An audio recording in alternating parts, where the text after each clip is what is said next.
Yo, what's up everyone? Just wanted to make a quick video. I've been trying to do more video game related videos, giving my opinions on whatever video games I've been playing. These videos might be more something I want to do on my gaming related channel that I'm going to be starting up pretty soon, in the next couple weeks, which will be mostly game collecting, but I will be doing like videos like this.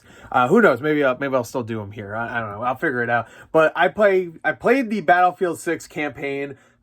I've played a little bit of the multiplayer. I've probably played maybe like a dozen or so matches, but I'm here to talk about the campaign. So I finished the campaign.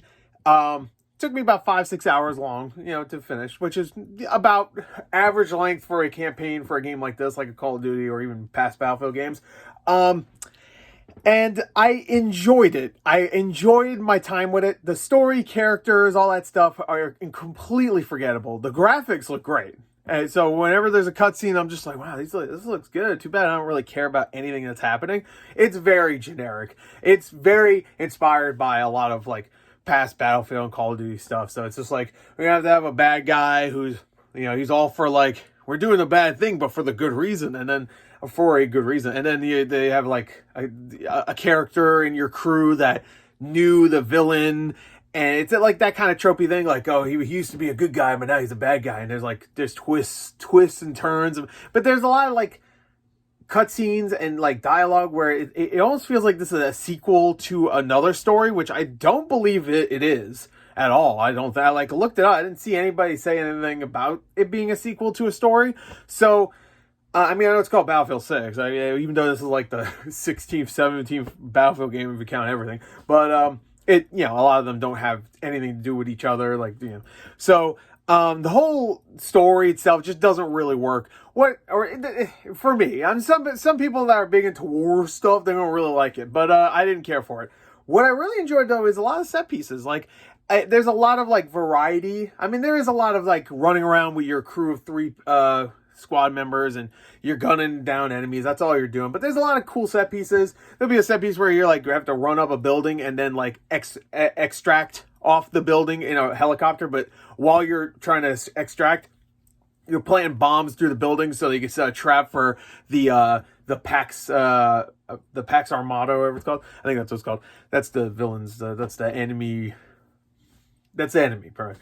That's cool. There's one sequence I thought later in the game. It's actually, I think, the second to last mission. I thought was really good, where it's like, it gives you 3 targets, a big open area, kind of like what you expect from Battlefield, a big open area, 3 targets.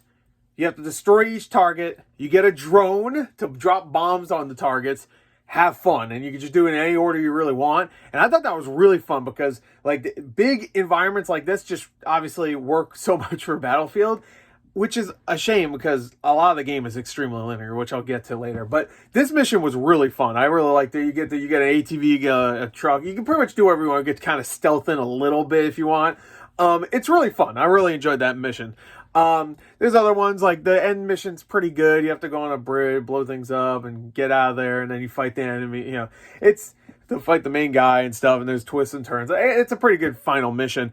The gunplay is, of course, great. I don't really need to talk about that stuff. Everybody already knows the gunplay is really great. The AI is pretty good. They'll actually try to flank you and hide behind things and stuff. So it's like basic stuff, but it's good. They're not just all the time running at you. They do sometimes. I think they only do that when the amount of enemies are a little too much to deal with. So like if there's like 3 or 4 enemies on screen, then they'll like hide behind cover and try to flank you and stuff and use sniper positions and stuff. But when like they're doing like the like over the like what's the word I'm looking for? The way too many enemies. It's like, oh my god, it's like, so like maybe like 10. They'll start to trickle in like by running just in front of you pretty much so you can kill them. So there is a little bit of that. But like whenever it needs to like actually be a little tactical and a little tense, then you'll have enemies like hide behind things. But yeah, so even though it's not like super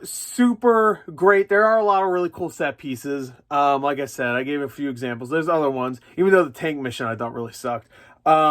I didn't like it. I don't like driving tanks in games. I really don't. Yeah, like I don't really have much to say about it. It's just a fun little campaign. It's actually a perfect campaign if you need to hone your skills a little bit and learn about some of the tech. There's a couple weird things in the campaign. Like, they introduce a couple of things that are barely used. Like, there's this one moment in the campaign that I thought was very strange. I have to just talk about it, where they introduce, like, there's a possibility of traps you have to watch out for. And I was like, okay, that seems interesting. So you have to, like, watch out for traps. So there are obvious traps. It's just like the little wire, like not wires, the little laser ones. And if you trigger the laser, it explodes. Very simple. It literally tells you, like, hey, this is how you disarm them. And then you do it 2 times, literally right in front of you, after it tells you that. And then it never comes back ever in the campaign. I never had to deal with that again. I played the game on normal, so I don't know if maybe on harder difficulty it has a bunch of traps that you have to watch out for. It never came back into play. It was very strange. And there's a couple things like that where it's just like, all right, cool. I like the sledgehammer, which is really cool. And I feel like it was a big part of the marketing. You get it for 1 mission. And it was cool, but there was a lot of, like, moments where I just couldn't really use it to kill enemies. And, like, because if I hit the door and knock it down, then you immediately get blitzed by fucking every enemy. So there's a couple things like that. But for the most part, the gameplay's tight. The small amounts of, like, squad tactics you could do. You could, like, issue commands to your squad. So you could say, drop a smoke, fixate on this target or whatever. That's fine. That adds a little bit something that I don't even think Call of Duty really has. But to be fair, I haven't played the last couple campaigns, so I guess I can't say that. Yeah, it's a fun campaign. Just don't expect anything mind blowing from the story or characters or writing. It's a lot of, like, melodramatic. There's, like, almost no levity in the game. There's one character that's kind of a comedic character that almost feels like he was ripped out of Bad Company 2. But, like, the day and age of Bad Company 2 is over. We're not going to get something like that where it still takes its story seriously, but we have fun characters they actually like. It's just not going to happen anymore, I don't think. I don't believe EA or DICE wants to fucking do it anymore. So, just, you're going to get boring, this, or maybe some very dramatic and well-done stuff like in Battlefield 1 and I guess even 5. I didn't play those ones. I played Battlefield 1, and that one did pretty well. Anyway, that's it.